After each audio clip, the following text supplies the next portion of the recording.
യേശു പറഞ്ഞത് എന്താ? സാത്താൻ മിന്നൽ ഏറ്റതുപോലെ വീഴുന്നത് ഞാൻ കണ്ടു. Is prophetically seeing it.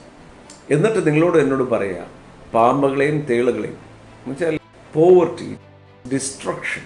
അപ്പോൾ അതിനെക്കുറിച്ചാണ് പറയുന്നത്. പാമ്പുകളെയും തേളുകളെയും ശത്രുവിൻ്റെ സകല ബലത്തെ മെതിക്കുവാൻ ഞാൻ നിങ്ങൾക്ക് അധികാരം തരും.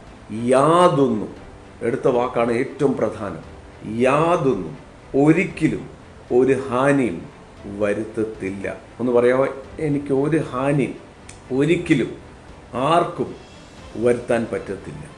യേശുവിൻ്റെ നാമത്തിൽ ഇന്ന് രാത്രി കണ്ടുകൊണ്ടിരിക്കുന്നവരുടെ ജീവിതത്തിൽ I M releasing A prophetic word.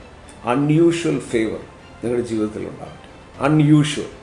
അത് മനസ്സിനകത്ത് നമുക്ക് മനസ്സിലാകണം, എൻ്റെ അകത്ത് മനസ്സിലാകണം. അല്ലെങ്കിൽ നാൾ മുഴുവൻ ഒരു ദാസനെ പോലെ നമ്മൾ നടക്കേണ്ടി വരും. അതുകൊണ്ട് വീണ്ടും നാം ഭയപ്പെടേണ്ടതിന് ദാസ്യത്തിൻ്റെ ആത്മാവിനെ അല്ല, അബ്ബാ